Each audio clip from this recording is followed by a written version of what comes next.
Dana White claims he had no idea Jon Jones and Daniel Cormier were filming ALF reality together. How do you feel about Jones and DC doing this show together internationally? The reality show? What are they doing? They did that like Russian Ultimate Fighter type show against each other, coached against each other. Huh. You didn't know about It's that? out? I believe it's filmed, but it's not out. Interesting. There's a face-off photo already. DC's talking about doing a wrestling match or a boxing match against Jones. Says that they've agreed to a wrestling match. Have you heard of this? No, I have no idea. Yeah, this is while you were in Fiji. This was all going down. Craziness. Interesting. Yeah. Jon Jones recently said that he doesn't think Dana will allow him to fight Alex Pereira, despite rumors that they're fighting at the White House. Jon said Pereira wants to fight me, but I don't think Dana White's going to allow that to happen. It'll be interesting to see what Dana wants. Prior to filming ALF reality with Daniel Cormier, Jon Jones suggested the show could serve as an opportunity for the two to build a friendship. However, it appears that was not the case. Jon did an interview with Red Corner MMA yesterday and said this season against Daniel Cormier, what a stuffy, just dickhead Cormier really is. I think if you really get to know Daniel Cormier, he's an asshole. He was an asshole. He really didn't connect with any of the fighters here. He's just an asshole. I tried to make peace with him many times, but he made it clear that he wants to be enemies for the rest of his life because of how lucrative it is. There's moments where we got to laugh, but for the most part, he's a dickhead. You look at the way he treats his staff members. He brought like 10 yes men out with him and literally telling them, go get me my water. Where's my this? Why is that this? He just bosses guys around. The times we weren't filming, he wasn't very sociable with the people on set. He's just a dickhead. I think people that really work with him know that. If I wrestled against Daniel Cormier, it would be really interesting to see what happened. I can't definitively say what would happen in the sport of wrestling. The one thing I do know is I made him cry in front of the world. I took him off the list of being considered one of the greatest fighters of all time. He'll be even lower in the ranking of the greatest heavyweight of all time because my prospect, Gable Steveson, is going to be 3 times the champion Daniel Cormier ever was. He'll just always be in my shadow one way or another. On New Year's, Alex Pereira and Tracy Cortez went public as a couple. They have already broken up. Alex posted this to his Instagram story last night. He wrote, "Thank you my fans for all the love. I would like to communicate with you guys that even though me and Tracy shared great moments together, we decided it would be better for both of us to go our separate ways. I wish her nothing but the best in her journey." Alex followed up by posting a video of himself running in the rain.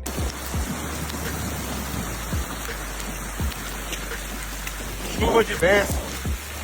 Deus é bom o tempo todo. É isso aí, empolgado, motivado, chama!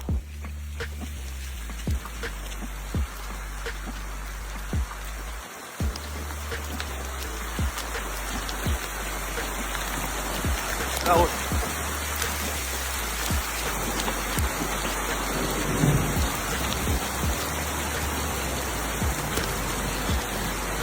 Legal esse, né? Esse aqui ainda tá indo.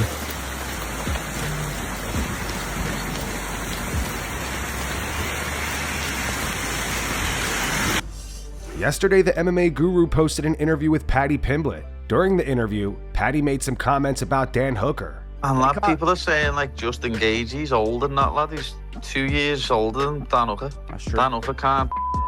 Dan Hooker couldn't grapple the off his ma. You know what I mean?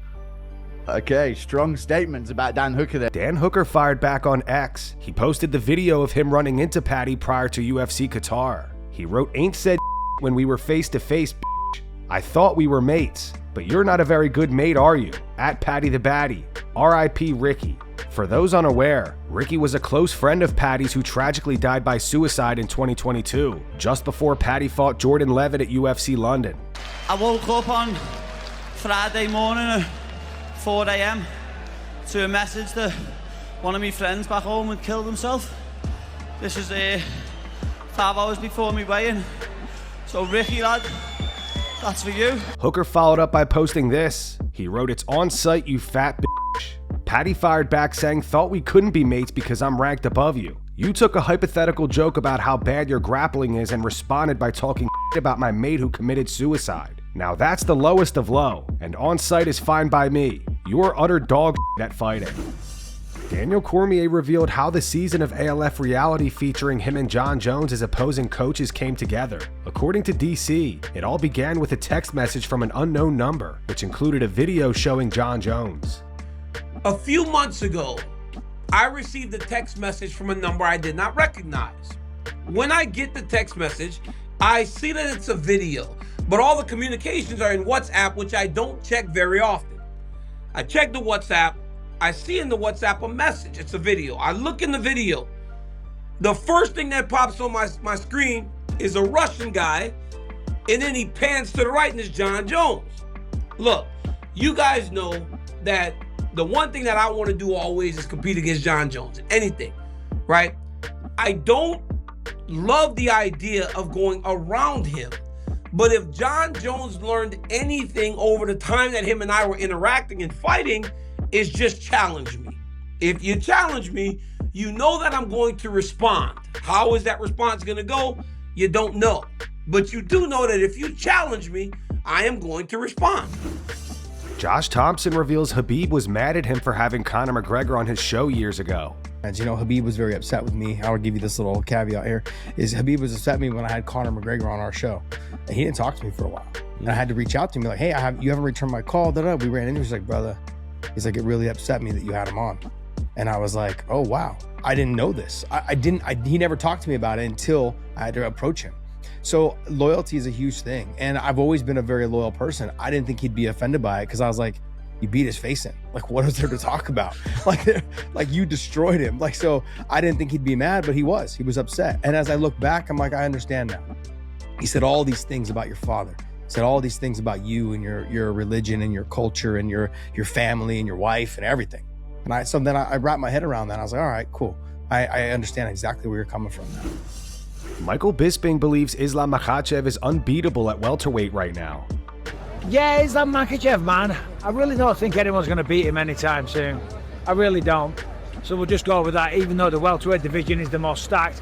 I could talk for another 20 minutes about the welterweight division and who has a shot and why this guy could have a reason to beat Islam. And Michael Morales is undefeated, but yet it just came out that apparently he's not undefeated because apparently Topology weren't aware of a fight that he had super early in his career, so it's officially been changed to 18-1 or something like that. But regardless, it's a stacked division. There's Usman out there as well. A lot of great contenders. Gotta stay with Islam. Justin Gaethje's coach Trevor Whitman admits that Gaethje's upcoming fight against Paddy Pimblett is his last run at a UFC title. I'm not afraid to speak it out loud. Like, this is our last run. Like, Justin's not. If we don't win this fight, we're not going on. Like, we're not going to go out there and be a gatekeeper and look at money fights and like that. It's he's a goal setter. And his mentality, just like he finished up, I don't know if you watched that video, might as well go watch it if you haven't. We're in his house and the family's having a dinner, and I have that true talk, and I'm talking to his family, I'm not talking to him. And it's the way he ends it, he's like, it's not over, coach. So that's the key to Justin. Justin is very unique. He would fight over and over and over, but he knows he's got to be there for the family. He's got to be smart and take care of his health. And but we win this belt. My shoot to the moon type of goal would be, let's go out there and repeat defenses. Obviously, this is an interim title fight, so we're not the champ yet. So we'd have to go win that belt next. Kamaru Usman explains why he thinks it's a bad idea for the UFC to book 6 to 7 title fights on the White House card. But then they're talking this 6-7 title fights. First and foremost, Henry, pardon my French, but who the wants to watch 7 title fights back to back to 5-round title fights back to back to back? What if the 4 or the 5 or the 6 in a row are boring? I think it's a bad idea. Bad idea, because first of all, we want to see contender fights. We want to see guys who are willing to go risk their lives out there. When you're the champion, your whole goal is to keep that. You want to be smart. You want to be tactical. You want to strategically retain your title. Champions aren't going out there to just go, yeah, we're going to throw caution to the wind and just swing for the fences like we're in a bar fight. That's not what champions do, because that's not what gets you to be a champion. You got to be smarter than everybody else. And listen, so this whole notion of let's put 6 title fights on there, I think that's a bad idea. And honestly, I might be asleep by round 3, by title fight 3. I might be asleep. Mauricio Ruffy uploaded footage of himself hitting pads in preparation for his upcoming fight against Rafael Fiziev at UFC 325.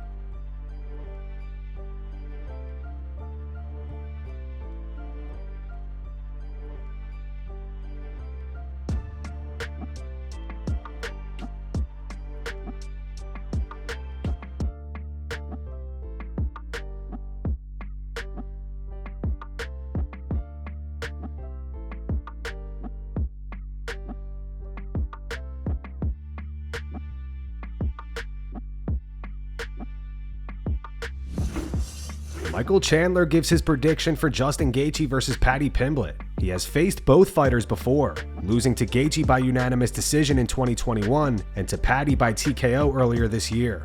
Gaethje, Paddy, what do you think it looks like? Oh man, more skilled, more experienced. I think better fighter all around, Justin Gaethje. But I also have been on record and said that Paddy Pimblett is better than a lot of people think he is. You know, because of his, his haircut and the way he talks and some of the strength of schedule.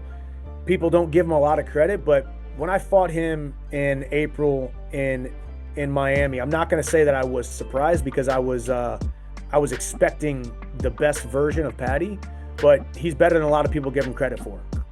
He's got long reach, good kicks, pretty darn patient and composed in there. But Gaethje's a whole different animal. So if I had to bet, which I can't, but if I had to lean one direction, I'd go Justin Gaethje, interim champion, and then he beats Ilia Topuria later on this year.